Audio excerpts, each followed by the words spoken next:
what's up mga katunay? Ito po si BT and welcome to my channel, Tunay na Kritiko. Ayan, syempre meron tayong bibigyan ng reaksyon ngayon. Ito po ay nagmula kay Banat Kabayan TV. Ayan, syempre huwag nyo kalimutang mag-subscribe kay Banat Kabayan TV. At syempre huwag nyo rin kalimutang mag-subscribe dito sa akin channel na Tunay na Kritiko. Mga katunay, no? Subscribe lang po tayo, like and share. Ayan, ha? At huwag na natin pagtagalin, sabay-sabay na nating panoorin ang laman ng balitang ito na hatid sa atin ni Banat Kabayan TV at bibigyan natin ng reaksyon. Pasok! Bigyan natin ng reaction opinion itong post ng GMA News. Ayun, syempre bago natin simulan ng video ito, nais ko nga pala bigyan ng credit si General Macanas. The General's Viewpoint, syempre suportahan po natin yan mga katunay para maging updated tayo sa mga vlogs ni General Macanas. Ipagpatuloy natin. Pahayag ito ni Martin Romualdez tungkol sa SONA ng Pangulo kung saan binanggit ng Pangulo ang patong-patong na kaso isasampa sa kanya. Ang pahayag ng Pangulo ganito, dumating na tayo sa punto na ayon sa Ombudsman ay malapit na ang paghahain ng patong-patong na kaso laban sa dating speaker. Masakit man sa akin ito, ngunit kailangan nating gawin ng tama. Ang gandang pakinggan, ano? So, ang response ni Romualdez, masakit man ito sa aming pamilya. O, parehas masakit ko, no? Masakit man ito sa aming pamilya, iginagalang ko ang naging pahayag ng Pangulo. Hindi ako kailanman humingi ng pabor o espesyal na pagtrato. Sangayon ako na gawin natin ang tama. Ang tama ay ang sumunod sa proseso at hayaan ang ebidensya ang magsalita. Ayan, kung matatandaan nga natin sa SONA ni BBM, no? Binanggit niya, papapanagutin niya si Romualdez sa mga nagawa niyang kasalanan. Kung meron man, parang gano'n. Nabanggit niya yan, pinaliwanag niya, sinabi niya sa kanyang SONA. At ito naman ngayon, sumagot naman si Romualdez na parang inirerespeto niya kung ano man ang maging desisyon ni BBM. No? Kahit parang sinabi ni BBM kasi masakit man sa akin, sa pamilya, ganito, si Romualdez, ganun din ang binanggit. Masakit man sa kanya, no, bilang kapamilya, ganito, ganyan, pero wala siyang magagawa, kundi sundin kung ano ang dapat sundin, etc., etc., etc.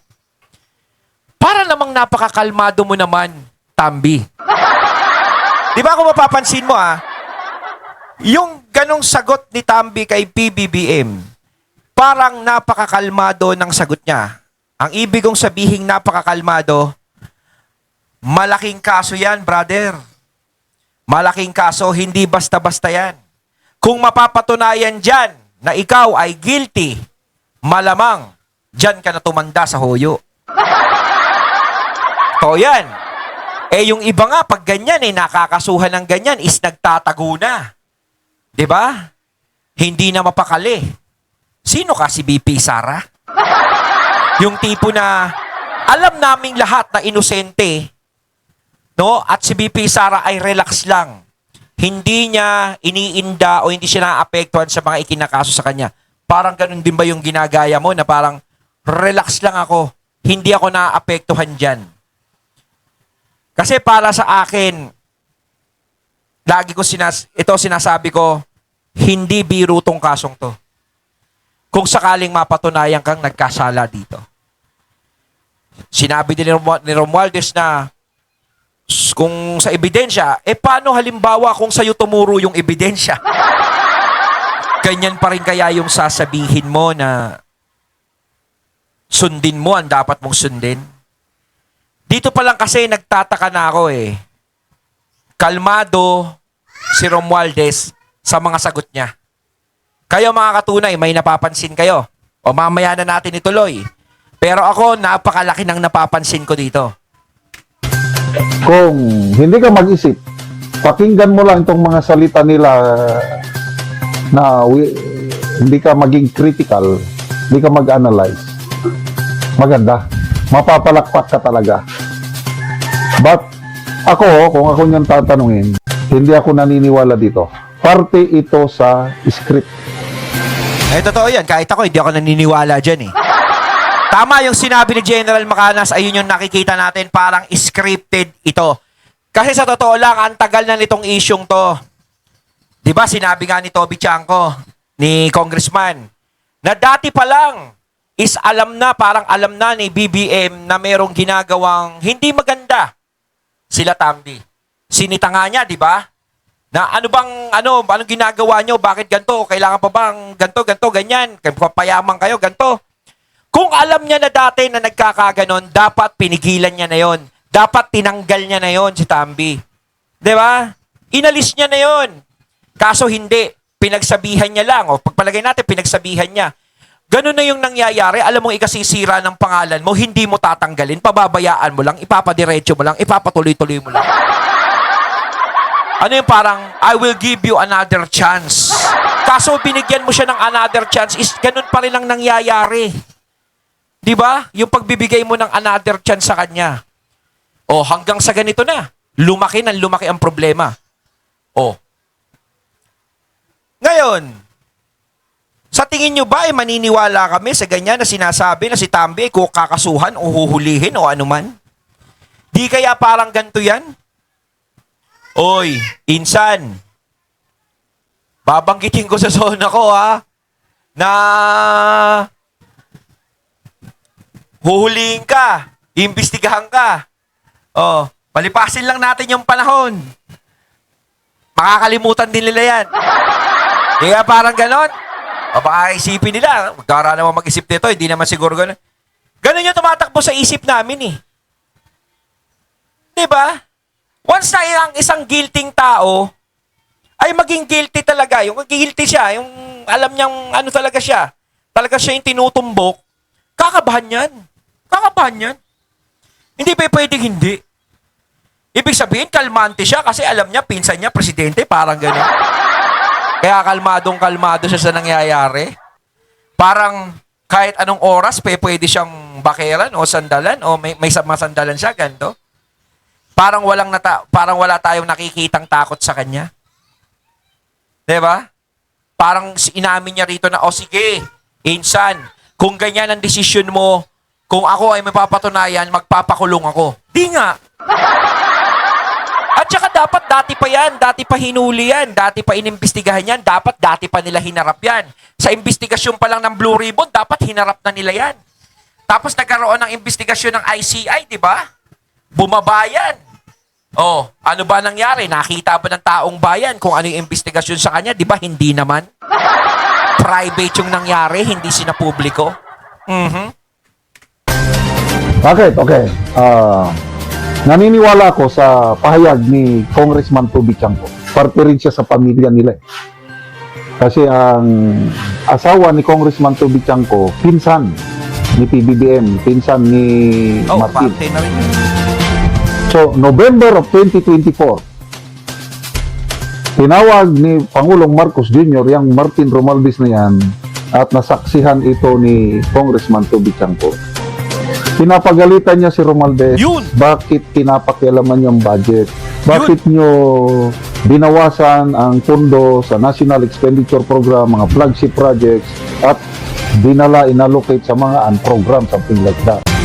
At ang utos ng Pangulo is, ibalik ninyo yung pondong ni-realign ninyo kasi sinabmit ng Pangulo yung budget niya for 2025, chinap-chap naman ni na Romualdez.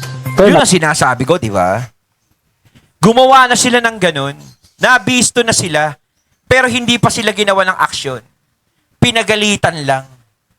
Di ba? Doon pa lang pwede nang masira yung pangalan mo. Kasi ang mangyayari dito, halimbawa, kung totoo man, ang Pangulo ay hindi kasabwat o hindi totoo yung pinaparatang sa kanya, is pwede siyang paratangan na siya ay isang konsentidor. Oh, ganun ang mangyayari doon. Okay lang sana kung ibang bagay yung kinonsinti mo sa kanya eh. Kaso yung kinonsinti mo sa kanya, naku po sir, pera ng taong bayan yan. Pinaghihirapan ng taong bayan yan. Yung ibang taong bayan nga, di ba? Hirap na hirap kumita ng pera. Pero sa kanila, di ba? Ginaganyan lang, nilalaro lang nila yung pera. Pinapakailaman nila ng ganyan. Tapos sasabihin nila na wala silang kinalaman sa mga ganito, ganyan, ganyan. Eh dito pa nga lang, bakit mo sila pinagalitan?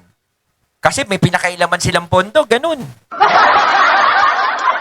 Oh, sa tingin ba nila is maniniwala kami sa kanila na sasabihin nila na ganito na wala kaming kinalaman dyan sa mga flood control project na yan.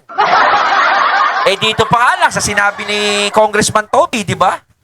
Pinagalitan sila ng Pangulo kasi may pinapakailaman sila na hindi dapat pakialaman. Huwag na natin banggitin yung iba.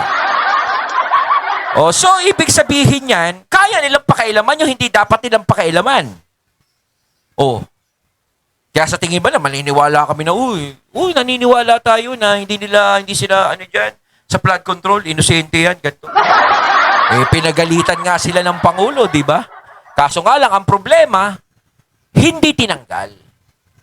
Di ba dapat binigyan ng action eh? Kasi doon pa lang pera na, kumbaga, ikaw ba may kasama ka sa bahay? May kasama ka sa bahay, ninanakawan ka ng pera. Sa tingin mo ba, dapat mo pa siyang pagkatiwalaan? Sa tingin mo ba, dapat mo pa siyang pag-stayin sa bahay mo? Patirahin sa bahay mo? Ay, syempre, hindi na. Palalayasin mo na. Dahil once na nagawa niya yan, paulit-ulit nang gagawin yan. Ganun yan. Parang ganito rin nangyayari dyan, di ba? Kung may pinakailaman na bagay na hindi dapat pakailaman, ibig sabihin, uulit-ulitin pa yan. Di ba? Hindi niya ginawa ng action eh. Nagalit ang Pangulo. Ibalik ninyo. Yes po, ibabalik namin sa BICAM. Ganon ang usapan. That was November of 2024.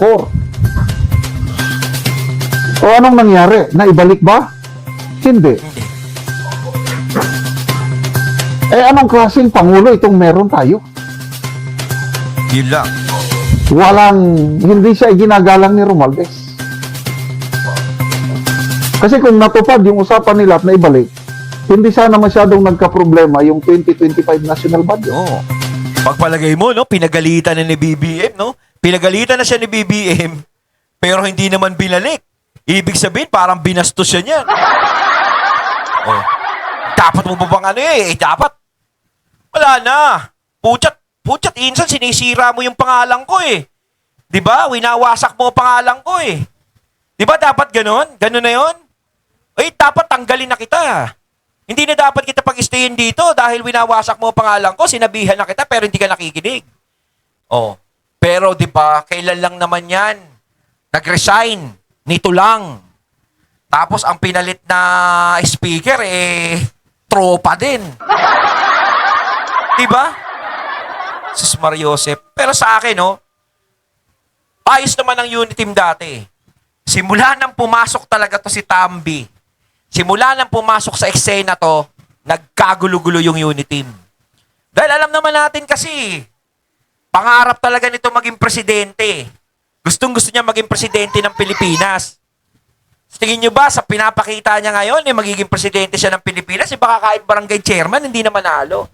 Sabihin nanalo yan sa nanalo yan sa lugar nila, di ba? Congressman pa rin yan. Natural, lugar niya yun ewan natin. Baka mamaya sa lugar niya, tipong sinusuka na, tapos nabibigyan pa ng nabibigyan pa ng pag-asa na ganyan, parang hindi kaya minamagic o ano. Huwag na tayo magbintang. Hindi tayo magbintang na kung ano. Kasi talagang lumilikot yung isip natin sa ganyan. So, tinatawag ang 2025 national budget as the most corrupt in our nation's history na chap-chap. Chak-chak. So, since that time, hanggang ngayon, wala pa rin kaso si Romualdez. Ang pahayag ni Remulla, I think that was Friday, nag-announce ang ombudsman, nagsampa sila ng supplemental affidavit para sa preliminary investigation ni Romualdez. Preliminary pa lang yan. Ang sabi ng ombudsman, we are close to filing. Malapit na. Parang meron pang ganun Pagkatagal-tagal Ang dami nilang pasakali, samantalang kila Marcoleta, ang bilis Diyan pa lang, nakahalata na natin eh. Pagdating kay Romualdez, bumabagal yung proseso. Pagdating sa kalaban ng gobyerno, ang bilis ng proseso. Ganon din nung sinabi niya kay Chis Escudero at Oo, kay Villanueva. Villanueva. Hinog na. In 2 weeks time, isasampa na. Ngayon, nahilaw na naman. Oh, may naisampa ba? Nakakabilib yan si Villanueva, no? Siya yung unang-unang putak ng putak yan sa flood control project na yan. Ang tapang-tapang. Nung nabalitaan na talagang kakasuhan at makukulong, biglang bumaliktad. Bumaliktad ang tuka. Natakot. Ayun. Nagtago na. Ibig sabihin, kumampi na dun sa patag. O sana nga, sa susunod na eleksyon, Senator Joel, manalo ka pa. I hope na manalo ka. Baka iniisip mo, marami namang GIL. Pasensya na sa mga GIL, no? Dati rin tayo dyan. Pero umalis ako dyan kasi ayoko ng kalakalan ng leader dyan, eh. Oh. Baka iniisip nila, marami namang GIL. Mananalo ko, baka ipanalo ko ng GIL. Di wow. Lagi kasi ang panlaban ni Villanueva, yung mga vocational. Yan, pag-asa sa taong bayan, sa mga estudyante. Bigyan ng kinabukasan, yun eh. Di ba? Siyempre, tayo naman, mabubulag naman tayo sa ganon, ganyan. Mas marami pang magaling na senador kay Joel Villanueva, sa totoo lang. Marami. Yung pwedeng tumakbo sa susunod na eleksyon sa 2028. Na meron ding pagpapahalaga sa mga estudyante. Ilibot lang natin yung mata natin. Marami pang tatakbo dyan. Diba?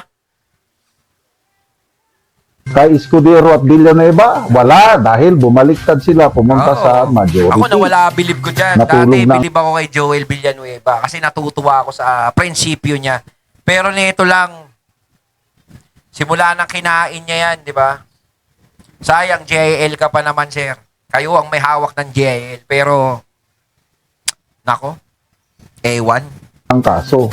Kaya ito, ginagawa ng ombudsman, kay Romualdez, payag ng Pangulo, opinion ko lang ito, these are all drama. Anyway, I might be wrong. Kung tutuhanin na sampahan talaga, mabigyan ng warrant of arrest, at mapakulong si Romualdez, sasaludo pa ako sa kanila. Palakpak pa ako sa kanila. Kung mapapakulong Habang nila yan, kung wala kaya pa nila. silang nagagawang ganon,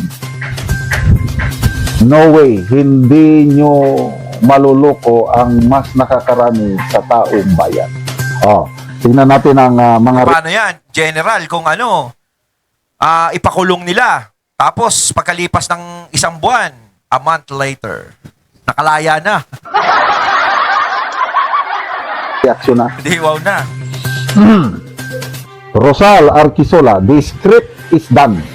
Now, the delivery of dialogues with matching Parang kasi ito research kay Romualdez kasi parang activity. parang script para may masabi lang sa zona eh.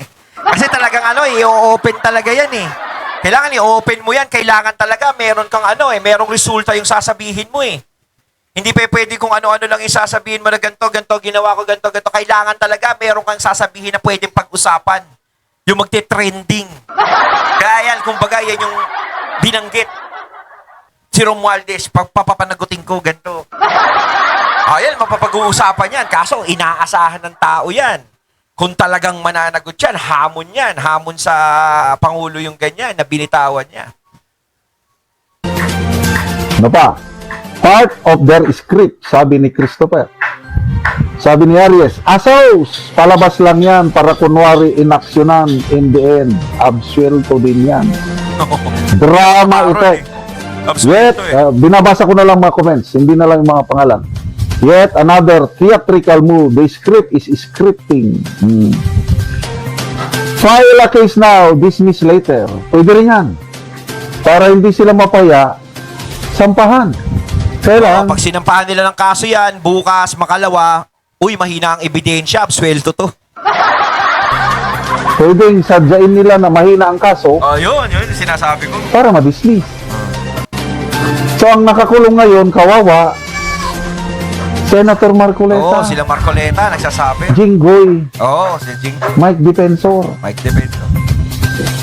selective Tapos justice talaga sila. susundan pa ni Senator Alan. Di ba? So wag nyo na kaming paandaran. We were not born yesterday. Yeah. Puti na po ang ating buhok. So, bantayan natin. Pwede naman, let's give them a benefit of the doubt. Kasi nung 3 months ago ata, sinabi na ni Rimulya na ganyan, sasampahan. Hanggang ngayon, wala pa rin. Wala pa.